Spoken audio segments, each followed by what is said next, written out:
Hey everyone, so today we're going to be talking about fantasy and finding inspiration when you're writing fantasy.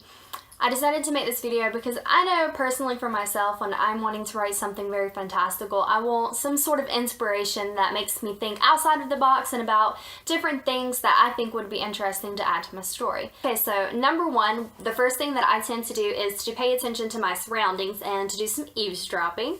So for example, if I go to a coffee shop, I'm going to pay attention to the conversations that the people around me are having, and I think it's extremely fascinating because I've overheard so many conversations and it makes me wonder what that person is like and where they come from, and I kind of create their own backstory, which helps me to build complex characters and to consider all different facets that go into having that character. And even though that's not necessarily only fantasy related, it helps to get your mind thinking, to see where you need to go and what you need to do. I also have a tendency to pay attention whenever I'm just hanging out. So I've gone to the airplane landing strip and I've seen a mother and a daughter just hanging out, and the daughter was taking pictures, and it made me remember, well, it helped me to eventually one day remember that connection I had seen and the mother and daughter bonds and how they were corresponding with one another. So that helped me to recreate that bond later. And then some things as simple as watching a comedy show. I mean, last night we were watching Chris D'Elia. That's how you say his name? I don't know. And he mentions how crazy it is for people to just have babies. And he was like, well, what if people gave birth to full-grown humans? So then I was like, it would be weird, but interesting if women gave birth to full-grown men who happen to be their soulmate. Like, you never have to guess who your soulmate is because you give birth to them. You just come out full-grown man. And while that's a super weird, strange concept, which, by the way, I was thinking of the woman being like a surrogate, like not her kid, because that's really weird, but it's an interesting concept to think about. It's things like that that get your mind going on a whirlwind and considering different possibilities that you can add to your story and different little twists that you can have in there too. So the second thing that I like to do is to go on hikes or just walk in the woods or be around nature in general, because that personally for me is my go-to spot, if you want to call it that. When I'm walking, I will see things that no one else would probably notice, but it makes me think.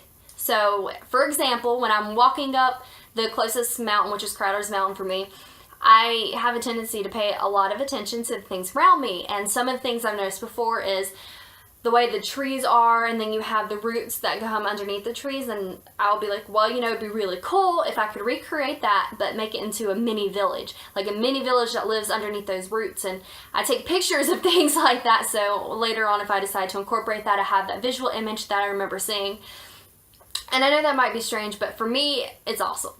And I mean, just walking through the woods, I consider things that I normally wouldn't. I pay attention to the sounds, the noises, and the animals, the rustling. All of it, for me, has some sort of inspiration, and since my fantasy is more earth and nature bound, hiking helps me a lot to come up with ideas.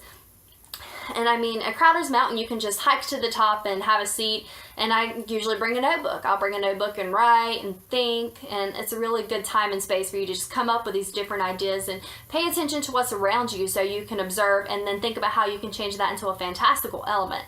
But to do all of those things, you have to kind of be fantasy oriented. You have to think outside the box in general. So just think about the things around, pick something random, and decide, how can I make this different? How can I put a fantasy element into it? And it doesn't have to be hard. I mean, take an acorn. Okay, you have an acorn. What can I do? How can I imagine this being different? I mean, consider, what if you cut off the top and then it was like a hat that some character wore? Something as simple as that. It doesn't have to be super far-fetched and crazy. So the other thing that I like to do, which would be number 3/4, is go to the internet for inspiration. Go to Google Images, type in fantastical creatures or something like that. Just put in a fantasy keyword. Yeah, that's what that is. And see what it brings up. You would be amazed at how just an image you bring up can bring you inspiration, and it gives you a better idea of how to drive your characterization of that element and what things to include and what sticks out to you. I mean, I do that. And it helps me to decide how my characters look and so on and so forth. And then the other thing that I like to do is to go to YouTube or wherever else Yeah, I mean, it could be anywhere, Google, and listen to spoken word poetry. And for me, since I'm that creative type, hearing people talk in metaphors, similes, giving me things I wouldn't have normally considered, it helps me think a little bit outside of the box and inspires me to write in general. So I highly recommend listening to spoken word poetry if you're trying to think of a way to write, or if you just need help getting in the mood and inspired. I definitely recommend spoken word poetry. And the last things that I tend to do is, first, watch movies. Watch fantastical movies. If you want to write about dragons, watch Eragon. If you want to write about vampires, watch Twilight. See what you think is effective and what you think is not effective, and that will help guide you in your writing, and you'll see what to do and what not to do, and things you might want to incorporate in your stories as well. Okay, you want vampires? You don't want them to sparkle? Bam! You've already eliminated one thing within your story. You know they're not going to be sparkling vampires. They're going to rip your head off and blood everywhere. You know, whatever your niche is. Niche? I don't know. That word. Whatever it is, just go for it. And then my last thing is read. If you're a writer and you don't read, what are you doing?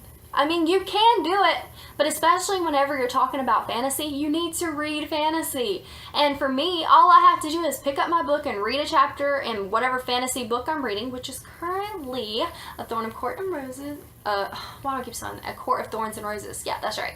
And I'm telling you, I can read a chapter of that and all of a sudden my mind goes on whirlwind. I'm dreaming about these characters and flying and all these cool things I wish were happening in my life, but they're not, so that's disappointing. But point is, you have to read. Read fantasy. Read the things that you enjoy and think about what you want to write that you would also want to read and what you enjoy. What do you want to write about? Do you like romance fantasy? Okay, then read a romance fantasy book. That's all you have to do, and it'll show you what you need to, it'll show you the things you also want to incorporate, the same as with the movies, and things you don't want to incorporate. It'll help guide you along the path to your success.